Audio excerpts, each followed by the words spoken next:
Hello, and welcome back to another episode of Creedle. This is now my third straight week of having an episode going, so you could say that my efforts to have a weekly production schedule are going well.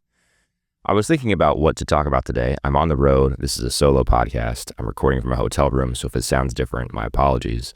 But I was thinking maybe we could talk through some of Trump's cabinet picks, and then I thought, you know what? No, there's been way too much political discussion over the past several weeks. There's been way too much hand-wringing on the left, way too much chest-beating on the right. And I'm frankly tired of it and ready to talk about other things that are, indeed more interesting. So rather than do that, maybe we'll talk about cabinet picks in some other episode. But rather than do that this week, I'm going to do an audio version of an essay that I wrote in March about a man named Sam Bankman-Fried. If you don't know that name, that's okay. But he was, for a brief time anyway, at least on paper, the world's richest man.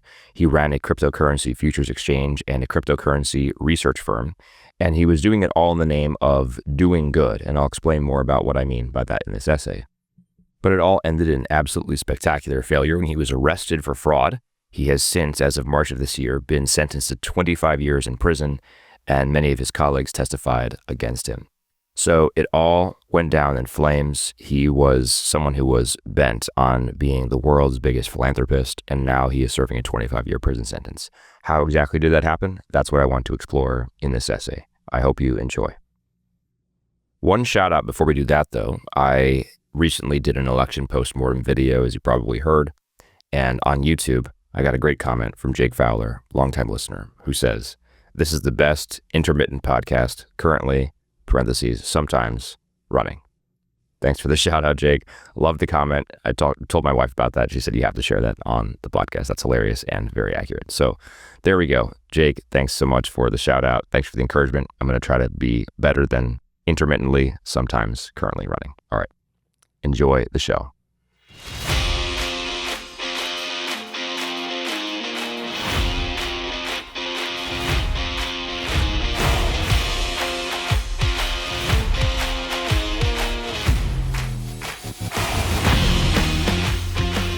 Michael Lewis has a penchant for making accessible the impenetrable numbers that influence our behavior.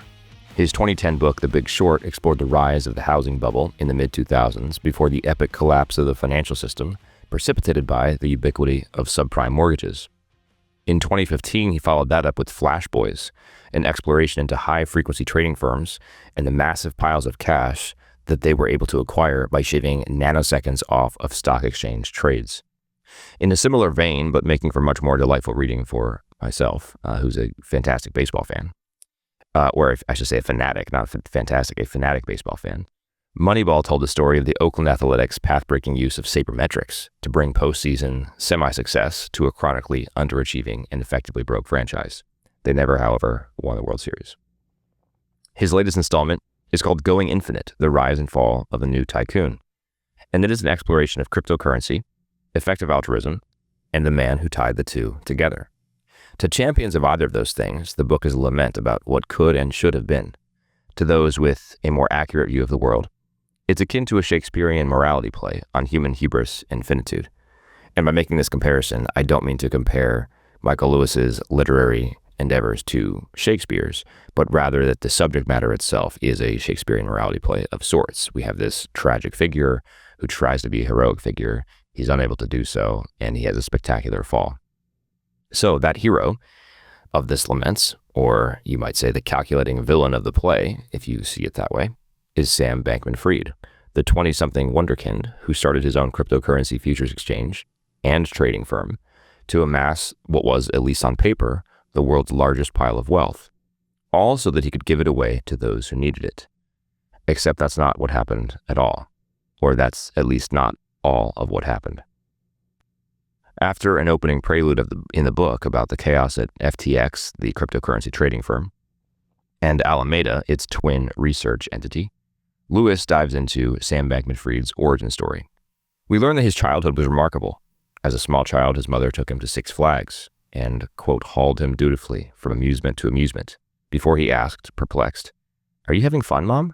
The implication, of course, to the reader is that he wasn't. This is a small child who's not enjoying an amusement park. What a strange thing. We learn of him then at a young age also making arguments about one of his mother's academic papers. that she deemed to be superior to those of her peer reviewers. Now, one might question here what sort of an educational system breeds peer reviewers who are bested by an 8-year-old, but Lewis does not delve into that possibility or that question. At every turn in this book, we learn of Sam's prodigious intellect, but also that intellect was unencumbered by what we might call social convention or obligation. Sam grew up and went to MIT for undergraduate school, and it was there in 2012 that he first encountered the philosopher Will MacAskill at a talk that MacAskill was giving to a small group of students at nearby Harvard University.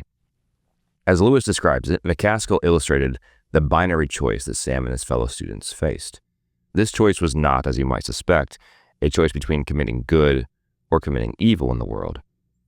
Rather, the choice to commit good was a foregone conclusion. The binary choice faced those who had already decided to do good.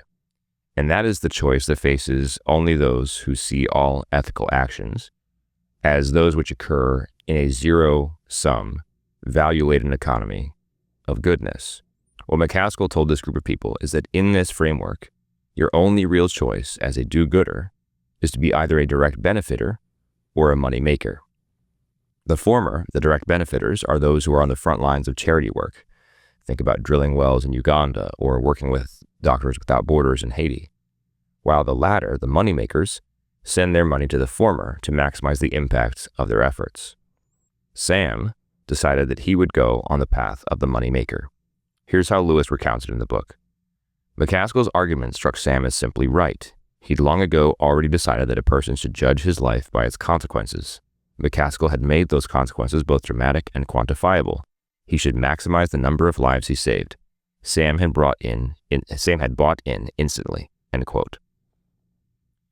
It turns out here that bought in is not just a metaphor. It was this conviction that led Sam to found FTX and Alameda Research, two entities that shared bank accounts and whose entire raison d'etre was to bring the lessons of the high-frequency trading firms to the Wild West of cryptocurrency. Sam identified what he thought was a gap in the market, and he thought that he could bring what he had learned at Jane Street Capital, the high-frequency trading firm at which he worked prior to this, to the world of cryptocurrency and amass a giant pile of wealth. To make a long story short, this experiment went badly. Sam briefly climbed to the top of the world's list of billionaires before it all came tumbling down amidst SEC investigations and allegations of fraud. Now, along the way, he hobnobbed with the rich and famous.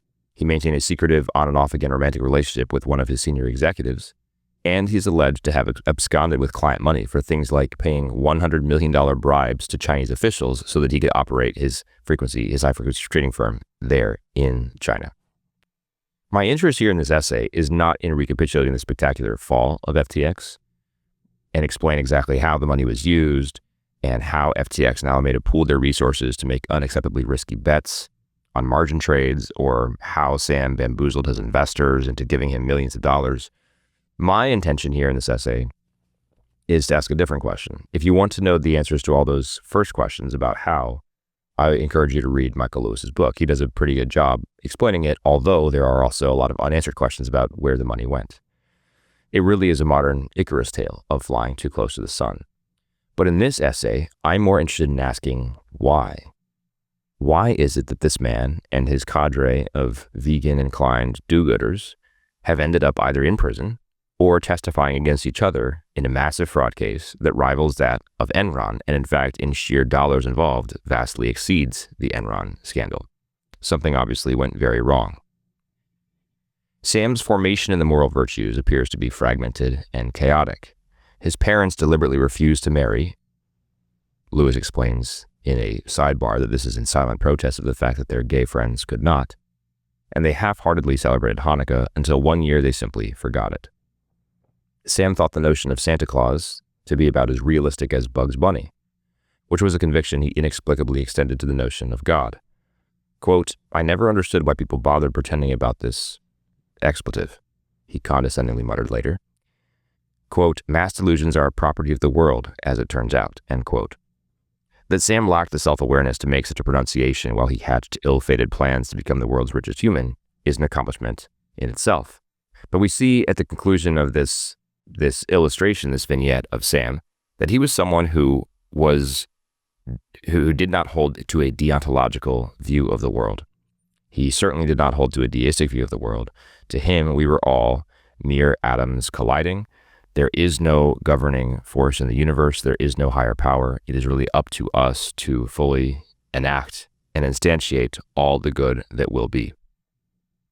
Lewis is at pains throughout this book to illustrate that to Sam, the world was populated by irrational sheep who were simply living in his world. And the reader might be tempted to draw a comparison here between Sam and other tech luminaries like Steve Jobs. In his biography of Apple's founder, Jobs, Walter Isaacson writes about Jobs' reality distortion field, wherein he could see what no one else could see and somehow convince others to also believe in it. But Jobs' vision, however misguided it may have been, was fundamentally different from Sam's. Like Sam, he eschewed wearing shoes. He had questionable habits of personal hygiene. He had no patience for dissenters. He was not interested in anyone's expectations but his own. But Jobs was an artist. All those things about Jobs are true, but Jobs also really cared about form and about making beautiful things. We can debate the virtues of his goals another time, and I think about this a lot. But ultimately, Jobs wanted to make technology user-friendly, ubiquitous, helpful, and beautiful. Contrast that with Sam, who wanted to simply make technology profitable. To Sam, technology was simply a means to an end. To Jobs, technology was, in some way at least, an end in itself. Now, Bankman-Fried's ethical convictions were shaped profoundly by the work of modern utilitarian philosophers, for whom Will MacAskill is a leading light. Will MacAskill, remember, is the one who gave this talk at Harvard, who convinced Sam that he had to be a moneymaker. And the philosophy that these people espouse is called effective altruism, or EA. This paradigm is a badly descriptive term that indicates a commitment to a loosely defined set of core principles. If you go to effectivealtruism.org, you can see a list of these principles, and they are these. Number 1, prioritization. Number 2, impartial altruism. Number 3, open truth-seeking. And number 4, collaborative spirit. What do we mean by those? Let's take them each in turn. Prioritization. Prioritization says that our intuition is not the best guidance of our action. We should not follow our conscience. Rather, we should follow the science. We should save as many lives as possible. Now, this is interesting because it entails a denial of a certain metaphysical framework, at least, and says, no, we should not actually listen to the still small voice that is our conscience. You can certainly recognize here a strong discontinuity with the Catholic tradition. Don't listen to the conscience. Instead, follow the science, follow the numbers. The physical is what matters, not the metaphysical. The empirical is what matters, not the spiritual. That's the prioritization that the effective altruists are talking about. The second, impartial altruism. This means that while you're saving as many lives as possible, which is, of course, your obligation in this framework, don't think of each of us as born into a specific set of circumstances, into a particular interdependent community. Rather, simply recognize that all humans are of equal dignity, so you must help all impartially. So in a strictly EA framework, you would say, for example, your obligation to your family is really no different from your obligation to people who are in Kazakhstan, right? Even though you do not know them, they are still people of equal human dignity to your family members, and so they deserve your assistance. The third is open truth-seeking. This means making sure that you are perpetually open to new arguments and evidence-based decision-making. And the fourth is collaborative spirit. Remember to do good, to love others, to work together. Okay. Now, all of these things are certainly getting at something that is true, but they also fly in the face of Catholic tradition, at least the first three, in very key ways. For prioritization, we talked about this a little bit already, but the Catholic tradition emphasizes the primacy of the conscience, right? Science is important. Science is an absolutely critical tool for us to discern the truth, but science is not the ultimate truth. Science cannot be the ultimate truth because science itself relies on metaphysical assumptions about the world. Our prioritization, rightly ordered, is to follow God and to obey God, not to obey the science, right? And one of the sort of the the Catholic tradition calls the aboriginal vicar of Christ in the soul is, of course, the human conscience. So following your conscience is actually very important. And our conscience, we can come back to this in a moment, our conscience actually leads us to have critical, ethical impulses about the way to act in the world. Impartial altruism. This one is very important because our obligations in a deontological framework where we owe duties and obligations to our fellow human beings, that deontological framework entails actually different duties owed to different human beings. So where the effective altruist says, hey, equal human dignity, your obligations to the people in Kazakhstan are the same as those obligations to people in your family. The Catholic says, no, certainly not. We affirm all humans are of equal dignity. Absolutely. Right? That is exactly why we're pro-life from womb to tomb, for example. We're strongly affirming of that. But we recognize also that we all exist in interdependent structures of human relations, the foremost of which is the human family. So as a father, as a husband, my obligations to my wife and to my children are vastly different and indeed vastly greater than obligations to strangers in Kazakhstan. Of course, all citizens of Kazakhstan enjoy the same dignity that my family members do. But because I made a commitment to my wife at the altar, and because I made a commitment to my children when I brought them into the world, I owe them food and water and love more than I owe any other human being on this planet. So we have to recognize, and the Catholic tradition does recognize this, that each of us is born into a specific community, each of us belongs to a specific family, and our obligations and duties to those people are in fact the greatest. That is how the world should work. Number 3, open truth-seeking. Now, of course, the Catholic tradition emphasizes open truth-seeking, and it is because of the Catholic tradition that so much of our scientific progress has even been made possible over the centuries. But when we're thinking about open truth-seeking and revising your claims and being open to new ideas, I think we should not forget the wit of G.K. Chesterton when he said, the object of opening the mind, as of opening the mouth, is to shut it again on something solid. And number 4, collaborative spirit. Remember to do good, to love others, to sing kumbaya around the campfire. I mean, all that's well and good, but if it is not metaphysically ordered, it will not lead to a good place. And that's where we see here. Sam and his colleagues had a collaborative spirit in their work. That collaborative spirit led them to prison. So that's my very brief sort of packaging of the effective altruism principles and a brief Catholic response. But let's dive into these a bit more. As you may have discerned from that list as I was going through it, effective altruism is nothing more than old-fashioned utilitarianism repackaged in the language of cosmopolitan ethics. It is quite simple, it is deceptive, and yet it does flow logically as a corollary from a handful of premises, each equally as flawed as the last. So taking those principles, let's now sort of look at the stated ethical claims of effective altruism.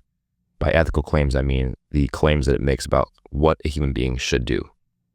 These are the premises that establish its eventual conclusion. Number 1, each of us has a moral obligation to minimize pain and maximize pleasure. This is straightforward utilitarianism. Number 2, physical health and extension of life is the most important way to maximize pleasure.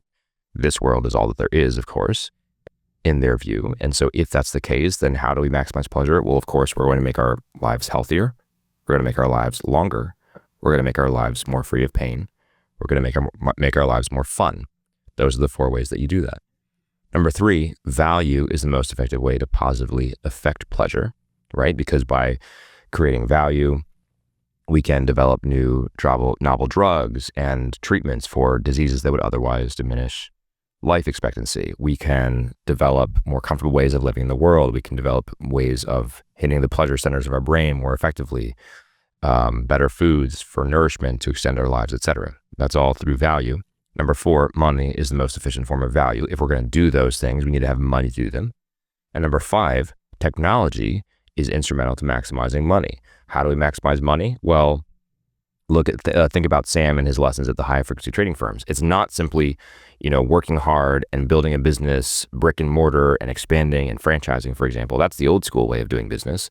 The new school way is how do we use fiber optic cables and supercomputers to identify the trades that our competitors are going to make nanoseconds before they make them, and then we'll make them first and exploit a gap in the market, and we'll be able to do that many times over. We'll be able to scale that millions and billions of times times and will make billions of dollars. So that's the lesson there. Those 5 things are basically what contributed to Sam's view of the world. So the logical conclusion of all of that, if you buy into those 5 things, if you buy into the framework of effective altruism, the logical conclusion is I have an obligation to use technology to make as much money as I can and give as much money as I can to these causes. Now, there's nothing particularly new here. As we establish its utilitarianism, the effective altruists add a veneer of Franciscan asceticism. There are these stories of some of the effective altruists living in small Brooklyn apartments while they're making millions of dollars a year and eating peanut butter and jelly and Wonder Bread sandwiches 3 meals a day. And I admire the commitment to the cause that they have.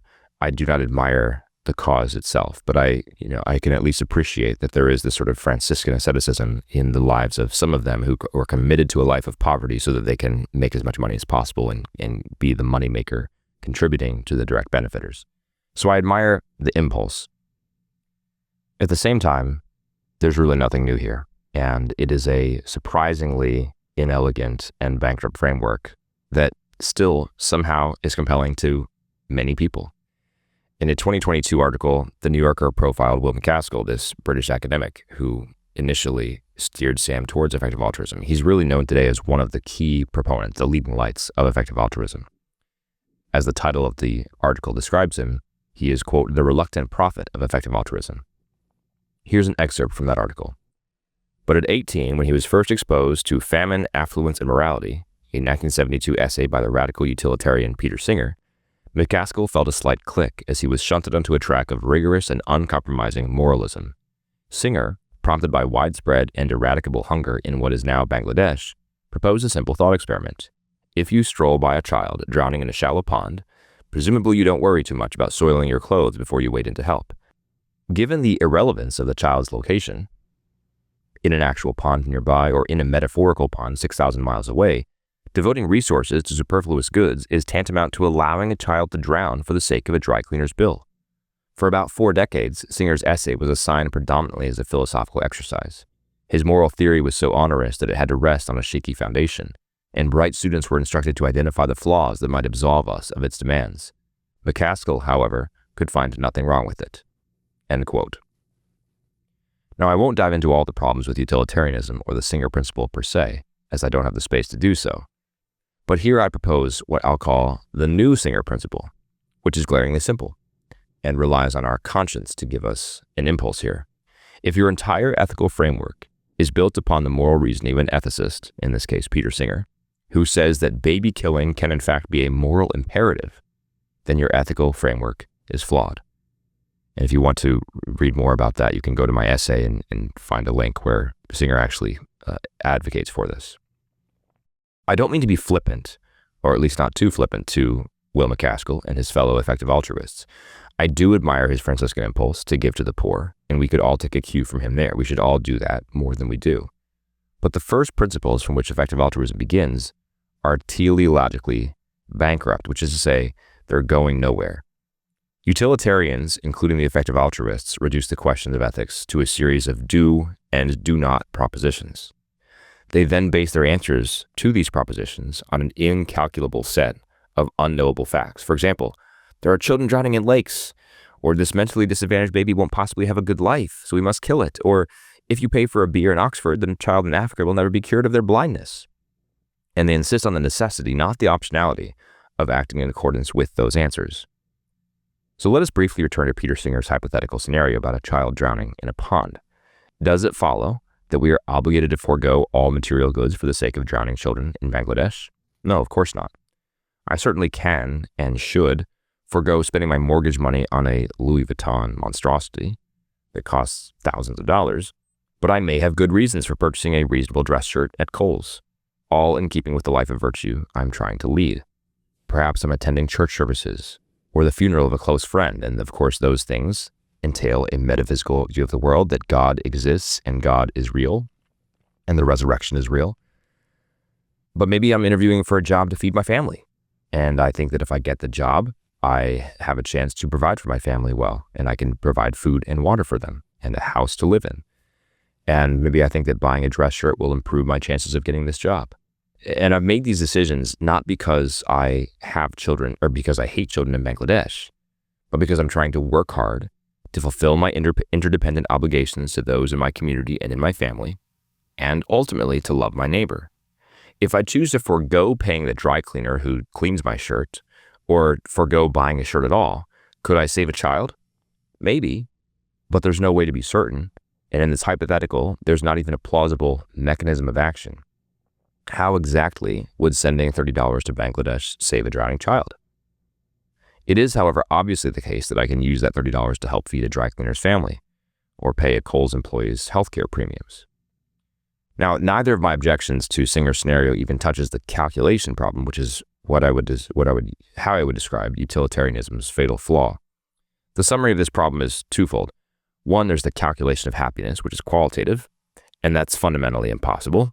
And there's second, that the claims of utilitarianism lead, I think, to the repugnant conclusion. And if you want to read more of that, you can check out my essay where I link to an article about it. You can also check out Scott, I think his name's Scott Alexander. He writes under Slate Star Codex. You can check out Slate Star Codex's review of McCaskill's book, What We Owe the Future. Very good. Now, as you know, this utilitarian approach is profoundly different from the virtues-based ethics of the ancient philosophers. In the classical world, questions about ethics were about how to live a good life, or eudaimonia, human flourishing. And by the good life, I don't mean sitting on the beach with your toes in the sand, sipping a pina colada. That sounds nice, but it is not Aristotle's definition of eudaimonia. He's concerned with the cultivation of virtues that will make a person good, and with the importance of inculcating those virtues through repeated habituation. When the virtues are rightly ordered in a person, she or he will live an integrated life, and that person will form friendships with other humans and build fraternal and political communities. Another way of saying this is that utilitarians are mostly concerned about doing good, whereas virtue ethicists abstract one ontological level above that question and are more concerned about being good. They ask, what course of action today will cultivate the virtues in me that will make me a good person? They ask, how can I raise my children with an appreciation for the virtues? They ask, how can I develop these virtues within my polis, my political community, my city, my family? This last question is a crucial one because human beings are not simply random atoms colliding into one another in haphazard ways with no guiding force, no higher power, no creator. Rather, we are political animals. We are creatures created by God who tend toward interdependence, not isolation. We tend towards fraternity. We tend towards community. The hermit is the exception. The family member, the mayor, the neighbor is the rule. The ontological beginning of all of this is that the chief virtue is love. This is an insight from St. Paul. And that without love, all of our other efforts toward ethical action, however well-intended, are indeed, as St. Paul reminds us in 1 Corinthians chapter 13, a noisy gong or a clanging cymbal. So back to Sam Bankman-Fried. He was ill-equipped for his money-making crusade. Throughout Lewis's book, Going Infinite, he gives us these intimate portraits of Bankman-Fried that portray him as a socially disconnected, relationally starved adolescent who couldn't answer interviewers' questions without playing video games at the same time. Now, by pointing this out, I'm not poking fun at Sam's obvious mental health needs. The poor chap was constantly on ADD medication and clearly had a hard time feeling normal human emotions.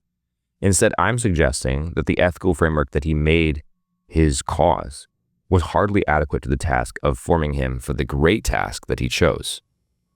With a singular directive of money-making, he cut corners, decided that the rules of the polis, like tax laws, for example, did not apply to him. He inflicted emotional duress on his colleagues and employees, and eventually he lost a lot of money, not just his own money, but the money of people who had invested with him and given him their money for safekeeping. Sadly, history will not remember the social causes to which Sam Bankman-Fried donated a lot of his money. History will, however, remember that he was not a good man. That's it for this episode of Creedle. I hope you enjoyed. Please send me a note with any feedback you have or thoughts you have. Also requests for additional topics or other themes to cover in future episodes. Would love to hear that. My email, Zach, Z-A-C, @creedlepodcast.com. And until next time, God bless you.